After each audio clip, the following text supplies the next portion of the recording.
Great.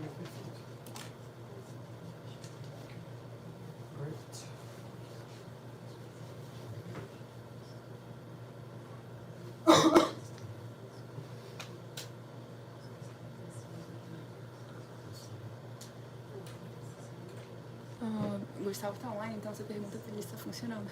Não, Samara, please see if it's working. To those who are not here when I began, we're going to talk about two themes today, two minor themes within the greatest frame of Johannine writings, the writings of John. We're going to first talk about the man, Apostle John, and his first epistle, the first epistle of John. Okay. Can you tell me who that guy is? It's here. You just tell me. That's the Apostle John. I mean, sure, his mother, his father, they didn't speak English, so they didn't baptize him John. The Bible tells us his name was Johannes, and every language has its own way of saying his name. We call him João. Americans call him John. Italians call him Giovanni. The Spanish call him Juan. And the Germans call him Johannes, like in Greek. So John in Greek and John in German is the same thing. Just a curiosity. Sure, you write differently, but you say the same. Johannes in Greek, Johannes in German. Why did I bring here those images? I picked them from internet, and I would like to work the way we see John. Because when I grew up as a child at church, I always thought of John as, from all the apostles, the one who was the wisest, white period, oldest apostle. And Peter, for example, as one who was younger, impulsive, thoughtless, without a beard. So, like me, Peter from the Bible. And but no, the reality is, John was probably the youngest of all apostles. So when you think of John during Jesus' ministry, it's less correct to think him as this, and more correct to think of him as this, or this, or this, or this. So that's John, the Apostle John, or Johannes. He was born around 11 AD. AD stands for Anno Domini, which means the year of the Lord. And he died around 99 AD also. What we know about John from the Bible? From the Bible, we know that he was the son of Zebedee and Salome. Salome in English, I guess they say. He was also the brother of James. That very James was one of the three closest disciples with Jesus. He was also, perhaps, a possibility that he was Jesus' cousin. We already know that John the Baptist was Jesus' cousin, okay? Yeah. Everyone knows that. But John, the Apostle John, maybe also was. Why? There's an old Christian tradition which says that Salome, the mother of John, was sister of Mary, the mother of Jesus. Within the Bible, there's no direct verse which says that. But you have parallel verses who say things like this. Mary was here with her sister, and a verse in another gospel talking about this very situation says something like, Mary was there with Salome. So here it says she was with her sister. Here it says she was with Salome, and you can deduct that they were sisters. It would be because of that, for example, when Jesus was being crucified, he turned on to John and said, John, behold, here's your mother. Mother, behold, here's your son. Because he would be supposedly her nephew already, so he should already take care of her as an obligation, as a familial obligation. So it was natural for Jesus to say that to John. But I'm not saying you should believe that. It's just a possibility. I personally think it's probable. That's true. He was the youngest one of all apostles, it is believed to be so. He was the last apostle to die. And he was the only apostle who was not killed. The only one who was not, in the strict sense, a martyr. He did not die for the faith. Most of Christian tradition says that he died peacefully at the island in Patmos. No, that he went out of Patmos to a city, probably Ephesus in Turkey, present-day Turkey, and he died peacefully there. There's another tradition which says that a group of Jews, they found him and they killed him. I guess they would have stabbed him. But it's more acceptable that he died peacefully. And he was called the beloved disciple. The beloved disciple, among other reasons, because you needed to have something distinctive of him. Because let us say, I get to you and it's, well, there's a gospel written by John. But John could be anyone. It wasn't any John. It was John, the beloved disciple. To say that it was that John. That's why he was called the beloved disciple. Because there were several Johns. And that was his distinctive mark.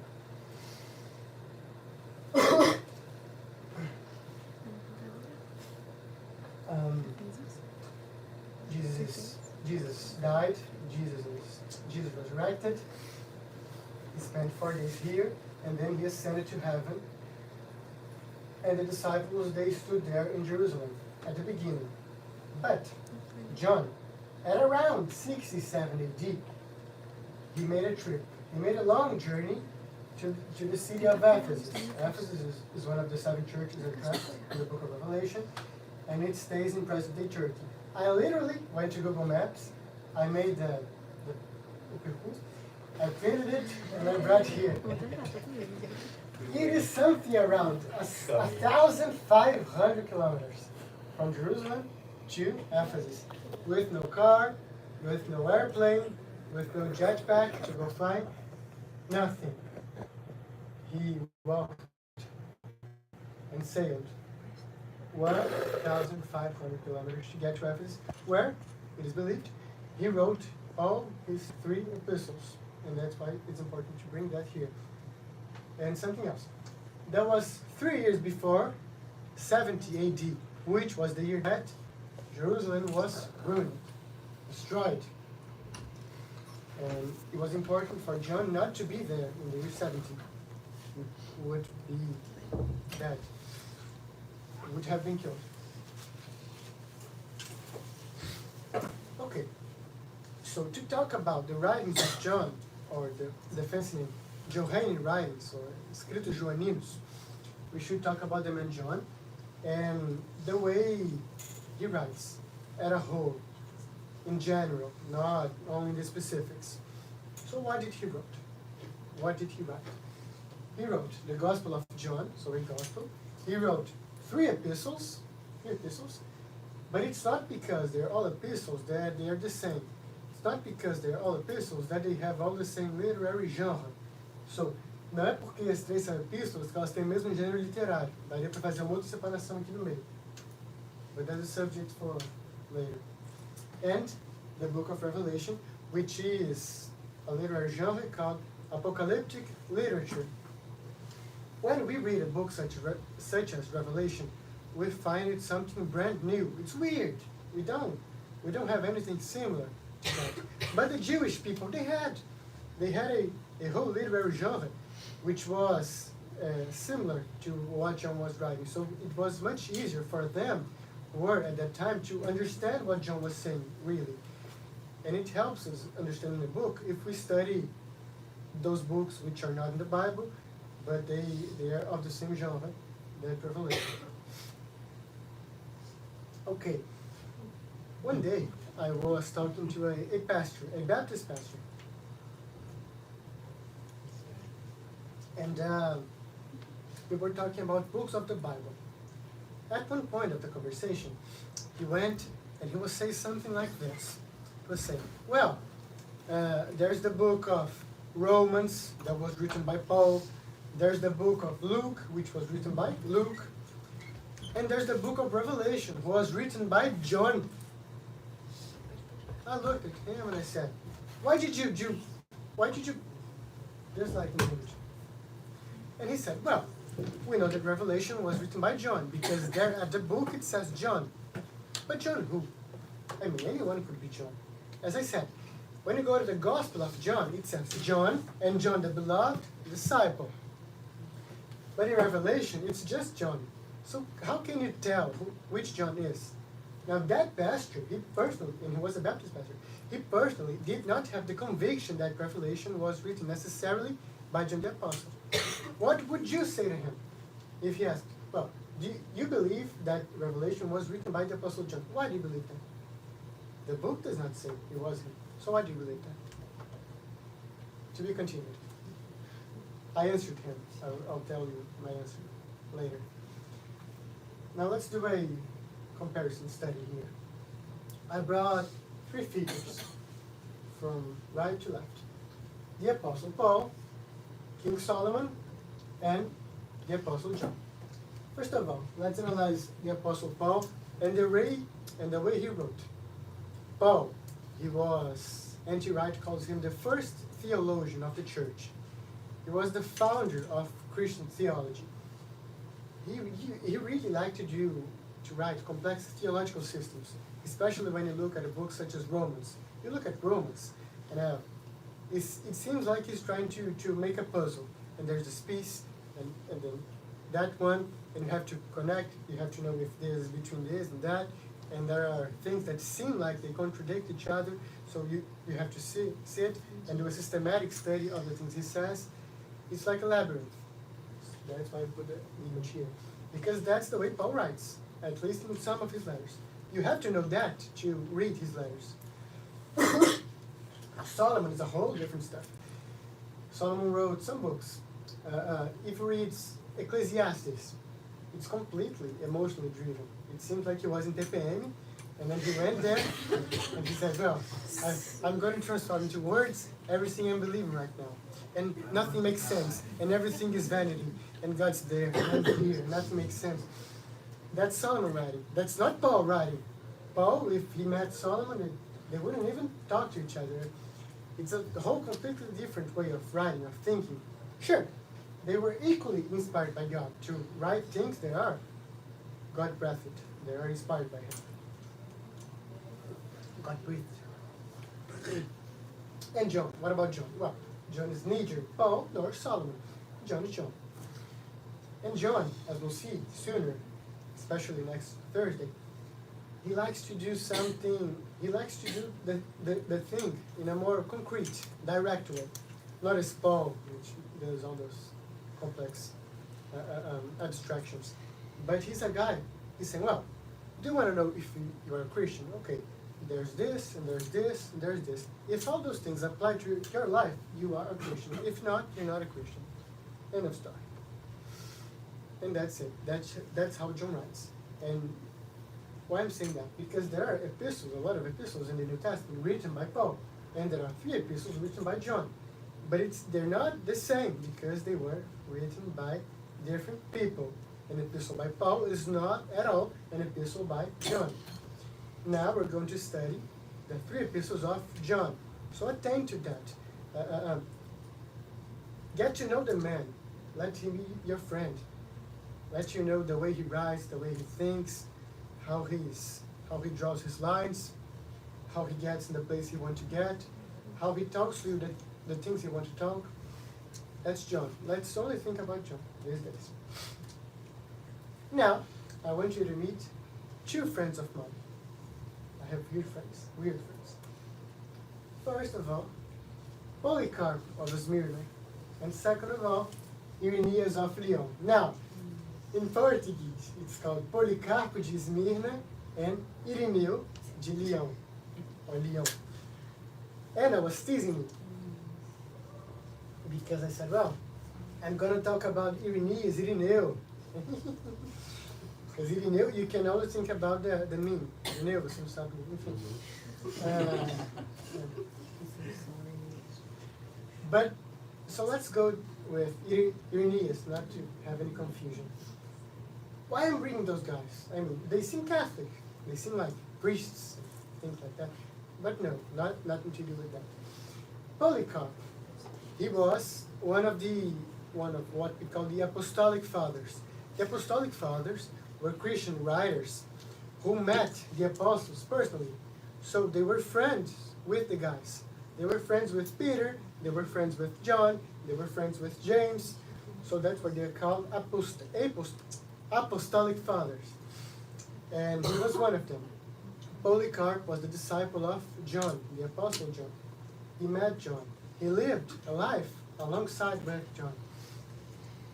And the name goes after either the place he was born or the place he presided. He was the bishop of Smyrna. He was the bishop of Lyon. Bishop is bispo, which is the same as presbytery, the same as presbytery, which is the same as pastor to that time, okay? So don't be scared of the names.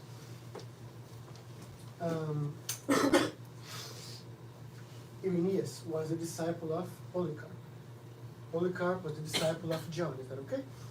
Smyrna is one of the 7 churches addressed in the book of Revelation, Smyrna, in present-day Turkey. Lyon is a city in the country of France. Lyon is a city in France. But no, France today, it's known to be a fancy place to go. So it's all about love and modernity and things like that. At that time, France was called Gaul, and it was the place that only barbarians lived. So when Polycarp said, Irenaeus, you're going to France, it's like him saying, well, you're now going to the Amazon rainforest to be with the Indians, to be with the natives. They did not speak Latin or Greek as the civilized people did. They spoke Celtic languages. So Irenaeus was sent to the barbarians to teach them Christian doctrine. And that was his paper. That's a rare image that records the Apostle John teaching Polycarp. And that's another image, which is Polycarp, already an adult, teaching Irenaeus. Okay? It has to be really like that too. So, Polycarp teaching Irenaeus. How can those guys help us? And why I bring them here? Well, they can bring us exclusive info, gossip, fofoca dos apóstolos. Because they were there, and they know things that we don't know. We don't know because all that we know are the things that are in the Bible, which are the things we have to know. But they're not all the things to know. It's not everything there. I mean, you have an end. You have John at the ministry of Jesus and John in the book of Revelation. But what happened in between? Polycarp can tell us a couple of stories, a couple of debates he had, a couple of churches he was the pastor of, or something like that. We'll see that specifically soon. Contextualization. They talk about the scriptures having lived with the guys who wrote it. Então eles falam sobre as escrituras tendo vivido com os caras que escreveram as escrituras. And why is that important? Because people have different interpretations of the Bible. You all know that. Because the Bible, at least in some parts, is not an obvious book. It was written within a context by a specific person and in a specific language. And you have to reconstruct all of that so you can reach its plain meaning. But those guys help you. I mean, every time I'm reading a book and I can't get something, I think, well, I really wish I could talk to the author of it. I really wish I could talk to the writer and ask him, what did you mean when you wrote this? They could do that. They could read the Gospel of John. No, this passage is confusing. I'm going to ask John, hey John, what did you want to write here? That was real to them. And they would read about the Gospel of John. And we can read their writings about the Gospel of John, who was written by John, who was a guy who met them personally and was with them. So that's why I bring them here, because of their proximity with those guys, they can help us. And third, not last, not least, they can help us with struggles we have and that they have already faced. So, you think to do. Well, what about Christianity and politics? How should the church relate to the government? Well, those guys were there. One day, They were persecuted by the Roman Empire. And the other day, the very Roman Empire, which persecuted them, was Christian. So don't you think those questions we have, they didn't have already? They didn't have thought, well, how the church and the state should relate. And they tested it, and they failed it. So we can look at their fails and at their success, and we can copy them. We don't have to commit the same mistakes again, but we do. We do commit the very same mistakes they did, because we don't know them. We don't know their stories. If we knew, we would know what happens when the pastor, I can't say anything specific about politics, but we would know what happens in different ways Christians get involved with politics, as they already knew, and we should consult them. We should be with those guys a little more. If you want to know more about Polycarp, there's a movie about him, about the martyrdom of Polycarp. Danielle once talked about him in a service Friday here at church. And that's just out of curiosity, if you want to know. It's an Amazon Prime, not the normal subscription. You have to have the Look subscription. Anyway, it's there. Now let's begin the first epistle of John. That is a Greek manuscript. All the books in the New Testament were written in Greek. And, okay. The book of 1 John has no identification. No identification at all. When you read the book of Romans, he said, well, here's Paul, and here's what I'm saying. If you read the Gospel of John, he said, well, this was written by the beloved disciple. If you read Revelation, I'm here. Hey, I'm John, and I'm writing this. If you read 1 John, he does not say who he is, in the beginning, at the middle, or at the end. He says nothing at all, not his name, not a title of him. So, at first, you don't know who wrote it. Just like Hebrews. Those are the two books in the New Testament which the author makes no mention of himself within the book. That's kind of sad because people want to find mistakes in the Bible already. And when they found a book which has no identification, but we attribute identification to it, we say, well, how can you know that? And C.H. Dodd, this man, he was a biblical scholar, a liberal one, but he was a Christian. And he had this theory that John and 1 John don't have the same author. So he thought, well, the name 1 John can be wrong because we don't know if some John wrote it. And even if it was someone called John, you can't say it was the apostle John. It could be any John. But not even that you have. Because Revelation, at least there is a John. Here, you have no John, you have nothing at all. What if John didn't write the book? Didn't write the book. What if John didn't write the book? And if John didn't write the book, what else are we inventing? Because we're saying, well, 1 John, the book of John, it didn't have no title. We give the title to it. We say it was John. And do you have any reason to do so? Or are we just inventing? And if we're inventing that, what else are we inventing? Some questions I'd like to bring. But guess who can help us?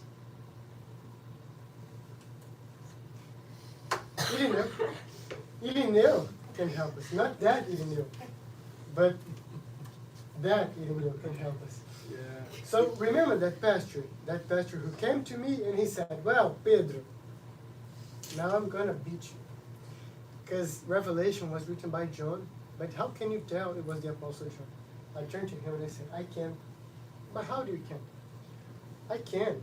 Because there's a guy called Irenaeus, which was a disciple of Polycarp, which was a disciple of John. And this guy called Irenaeus, he wrote that the book of Revelation was written by the Apostle John. As he says in his book, Against Heresies, in Portuguese, Contra as Heresias, book 5, chapter 26, verse 1. A more clear revelation was made by John, the disciple of the Lord, in the Apocalypse.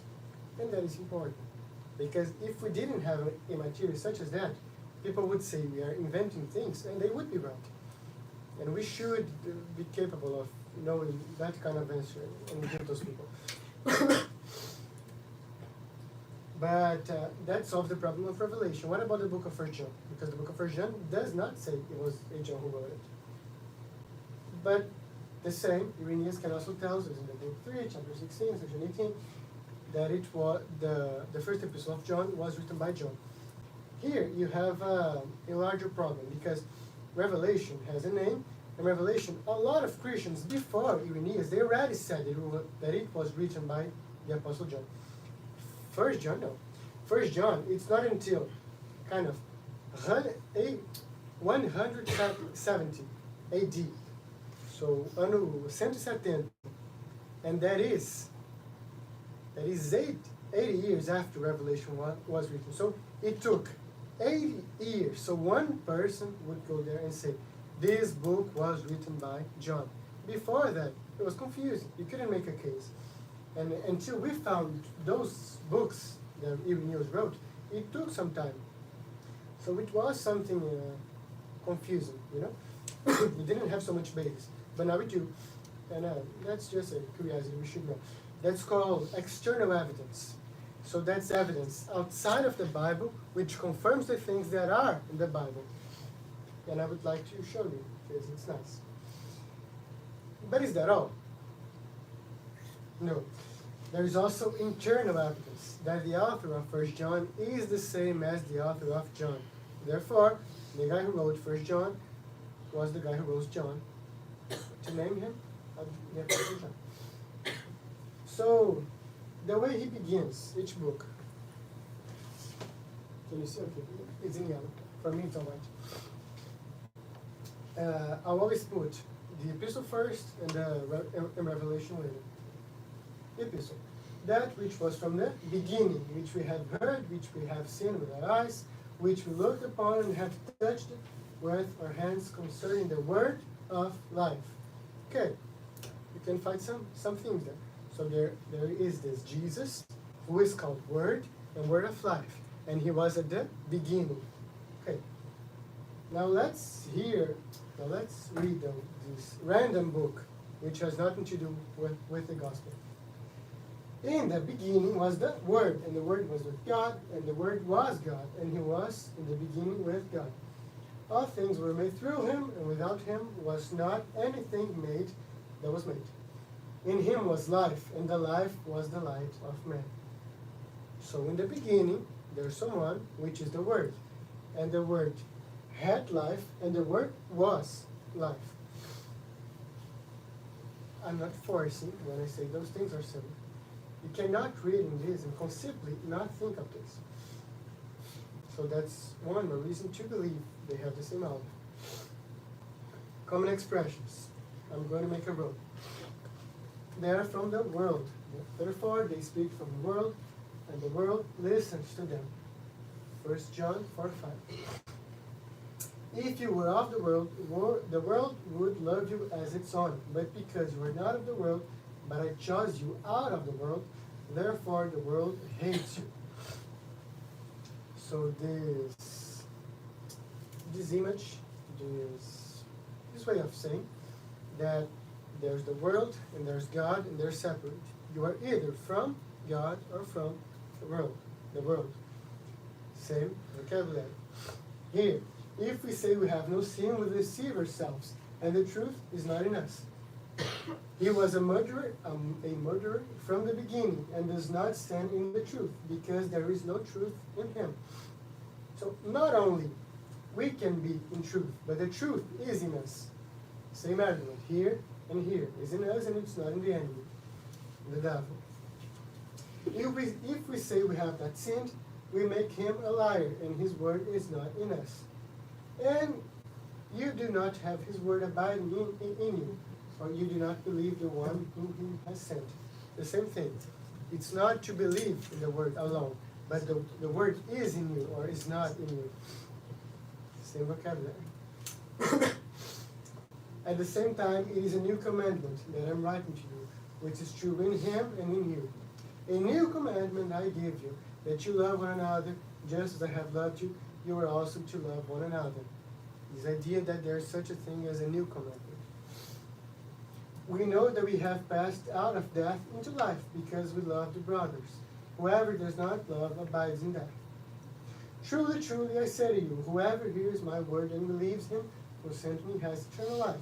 He does not come into judgment, but has passed from death to life. Again, one more time, the idea that you can pass from death to life. Sure, other books from the Bible talk about the same theme, but it's not on the same theme. It's the same vocabulary, the same way of speaking, of saying, the same expressions. And that's really impressive because even books like Luke and Acts, which were clearly almost one book in two parts, they're not as similar as those books are similar between them. That is impressive, really. Now, we talked about John, and John wrote the 3 epistles, the Gospel, Revelation, and we know that he wrote because we have external evidence and we have internal evidence. Now, why 1 John was written? What was the reason of it? 2 problems. First, a fancy heresy, and second, schism within the church. Today we're going to talk about this first topic here. The fancy heresy. As I'm not taking too long, okay? It will be a little short, so you can relax. If you can understand everything I'm saying, I'm not taking too long. This fancy heresy is a primitive form of what we call Gnosticism. Gustav loves to call it proto-Gnosticism. Because Gnosticism itself, at the greatest manifestation, it will come some 100, 200 years after. But here, we have already manifestations of it. Different. There were different kinds of Gnostics. You could be Gnostic A, Gnostic B, and struggle with each other and have a belief that would have conflict with one another. I'll give an example.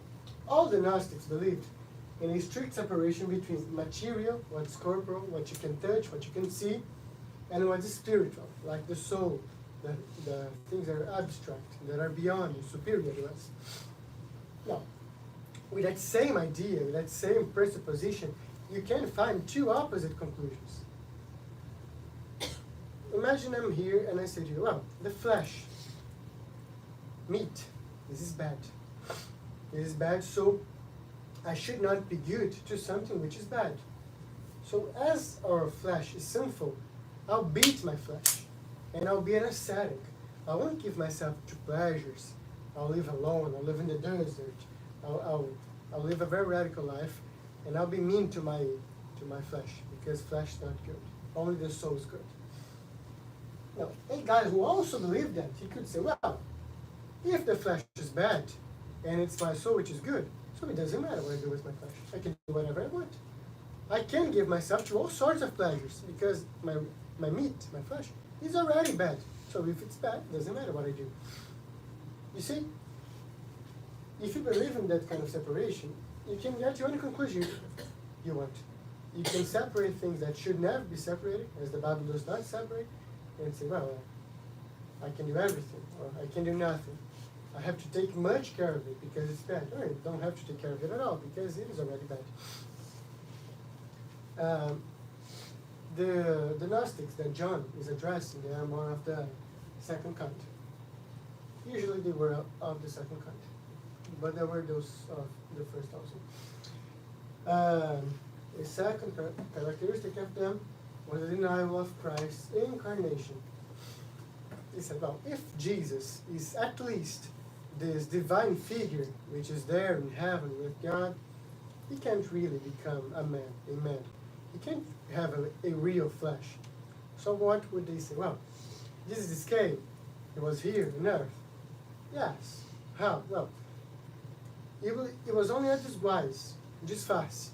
It only looked like he was a man, but he wasn't really a man. Era pegadinha, entendeu? It was an angel. It was a figure. It was an image. It was an illusion. It was anything. But he did not really become flesh. Now, I'll say something. The Kardecists today, the Spiritism, they believe in things that are very similar to those things. I talk to them some lot. And at one point of the conversation, I said, well, Jesus resurrected from the dead because of this and this and this. And they say, well, yeah, it looked like he resurrected from the dead, but he really resurrected. You know? They say something like, well, his form,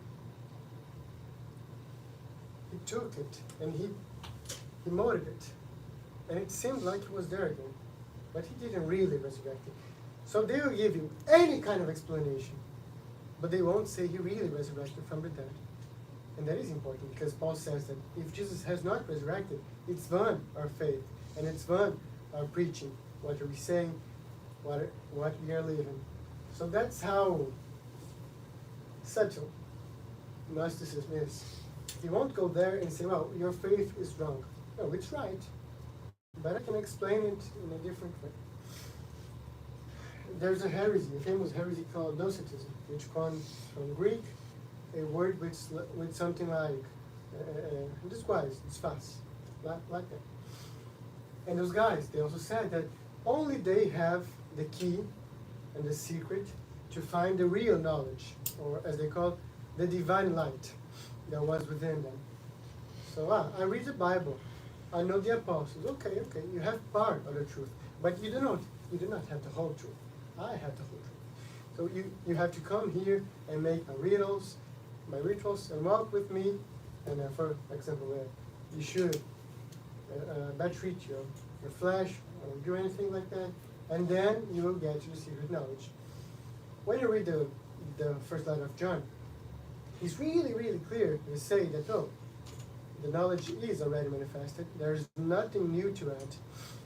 And as Paul says, there's no new gospel. Even if an angel from the sky comes here and tells you something new, you shouldn't listen to him because the gospel has already been revealed at its whole. Out of curiosity, as I said, Gnosticism is not the denial of Christianity, but is a de facto form of Christianity. And there were books written as part of the Bible. Gospel of Thomas, Gospel of Judas. They were rejected. They're not in the Bible, but they were written very soon by those guys. And some Christians, including, they believed that those books were in the Bible. Books full of Gnosticism, presuppositions, and theology, and thought, and everything like that. I've got an image, a very soft image. You can see they're Gnostics. They have Hebrew things here to say that they believe in the Old Testament, but all the separations between light and darkness, man and woman, sun and moon, that's very, very characteristic of Gnosticism thought. Gustav, every time he says, no, there's not such a thing as an agnostic church. You know, have you ever walked in the street and First Gnostic Church of Itapuã? Never. But there is. There is the Gnostic Church of Brazil. They still exist. John was addressing them. They didn't die. They're here with us. Sure, it has 70 years in Brazil, that church, that Gnostic church. And it has sacraments. It has a service and everything, just like a Christian church. They call themselves Christians. They say, we're Christian Gnostics. It's funny. It's sad, but it's funny. This is the most explicit form of Gnosticism. But you can find traces of Gnosticism in different ideologies, in different religions. As I said, when you talk to a Kardecist, you can see a little of Gnosticism there. If you see societies such as Rosicrucismo, even some say Maçonaria, some say has elements of Gnosticism. The symbols and everything. Anyway, Gnosticism. Remember the Nicolaitans, in Portuguese, os Nicolaitas. The book of Revelation, which was written by John, he says things like that. Yeah, this is your pride. You hate the works of the Nicolaitans, which I also hate. So you also have some who hold to the teaching of the Nicolaitans. Repent them. If not, I will come to you soon and make war against them with the sword of my mouth. From the Bible, we know nothing about what those Nicolaitans were. From those church fathers and those guys who present you, we have some clues, algumas pistas of who they were and what they believed. The Nicolaitans, they were something similar to Gnostics. Irenaeus gets to the point of saying that their influence was growing so much that the Apostle John wrote the Gospel of John only to show them what the real gospel was. So those guys, those Nicolaitans were there, and they were teaching their way of taught Christianity and things like that. And John, opposing to them, would have written the Gospel of John, where we had wrong. From him, from Irenaeus, we also know that the Nicolaitans were the predecessors of a certain Cerinthus, another heretic and known libertine from that time. First, the Nicolaitans, they were founded by a guy called Nicholas, or in Portuguese, Nicolau. It is said, this guy, he let his woman, his wife, get married to other men. So they shared wives. It was that kind of stuff. And Cerinthus, he was a guy which succeeded the Nicolaitans. Cerinthus is not in the Bible, but he was a very famous guy from antiquity. And one guy who knew Cerinthus was John, the Apostle John. There's a story which Irenaeus tells us, which Irenaeus heard of Polycarp, which obviously heard of John, that one day, John, the Apostle John, he went to the bathhouse. That time people, they would have bath together. And he went to the bathhouse, and he saw Cerinthus there, bathing himself. And his reaction was something like that. Cerinthus is here, a heretic. This place is going to fall down, run. And he went running, and he told everyone to run just because Cerinthus was there.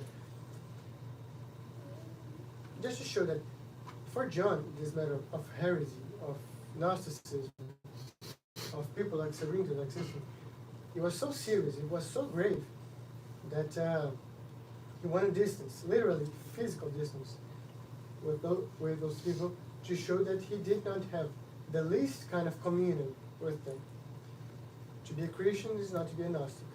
And today we kind of need this kind of resistance to lines of thought and to philosophies that seem to be Christian, but that are not Christians. And that we should make our position as Christians and say explicitly, we believe this, we do not believe that. And I believe this because of this, and this, and this, and this, and this. Because they're smart people. And they won't deny everything you believe, but you need to be prepared to know and to face those things. And this way I end with a prayer that God shall preserve us from falling into error and gives us wisdom and prepared to deal with those already in it, already in error. And that's it. I'm kind of nervous, but that's it.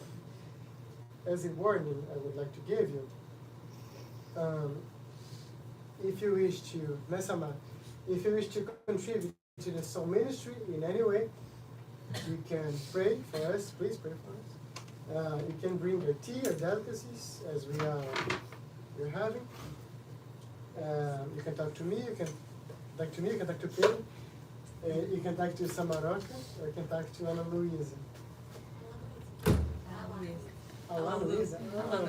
Pardon. Ana Luisa. Okay. So that's it. André, você quer orar para a gente encerrar? Tchau. Sure. Okay. Goodbye, guys. Thanks for being here with us. And now we're going to end with a word of prayer. Okay. Onde eu me encerrar? All right, let's play. Father, thank you so much for this night that you gave to us. Thank you so much for this word that you spoke to us through your servant Pedro.